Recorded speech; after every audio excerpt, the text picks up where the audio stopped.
Majoranca dhe opozita parlamentare kanë arritur një marrëveshje për dekriminalizimin e shpifjes, duke vendosur që në të gjitha rastet e përhapjes së informacionit të rrem të përdoret vetëm mekanizmi civil dhe jo masa penale. Megjithatë, diskutimi ka nxjerrë në pa një pikë ndarse që lidhet me përkufizimin e gazetarit dhe përjashtimin që ky përfiton sipas kodit penal. Deputetja e Partisë Demokratike Jorita Tabaku deklaroi se qeveria ka shtuar disa ndryshime të pjesshme duke vendosur që përjashtimi të zbatohet vetëm për organizatat e regjistruara, të cilat aktualisht në Shqipëri nuk ekzistojnë. A duhet të dënohet nëse shpif? Po patjetër, po me mjete civile, jo me mjete penale, pra jo me burg, po me gjop që këtu në Republikën e Shqipërisë kjo është e rregulluar sepse edhe Kodi Civili ka masat në këtë rast.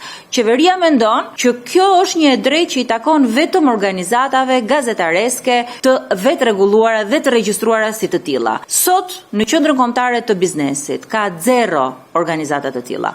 Dhe komentet që ka Komisioni Evropian ndaj qeverisë shqiptare thonë që dy çështje duhet sqarohen menjëherë. Në përputhje me komentet tona fillestare, nocioni që kërkon që të sqarohet është ai i përkatësisë të gazetarëve në këto organizata, thotë. Vendosja e përkatësisë kooperative mund të kërkojë kohë përcaktuese për përjashtimin nga Kodi Penal, sepse sot Shqipëria ndërkohë që flasim, thotë, nuk ka absolutisht asnjë organizatë të regjistruar. Për këtë arsye i sugjerojmë qeverisë shqiptare, thotë, që të marrë masa për ta bërë këtë përkufizim të qartë në mënyrë që të përfitojnë gjithë gazetarët. Dhe komenti i dytë lidhet me faktin që Komisioni Evropian është për propozimin që unë kam sjell, përjashtim të plot të dënimit me burg. Nga ana tjetër, kryetari i grupit parlamentar Partisë Socialiste Tauland Balla theksoi se shpifja nuk është vepër penale për gazetarët profesionistë, pra ata që punojnë në media të regjistruara dhe janë pjesë e shoqatave të gazetarëve. Sa i përket figurës së veprës penale, duhet të garantoj sot çdo gazetar që funksionon si i tillë në Republikën e Shqipërisë që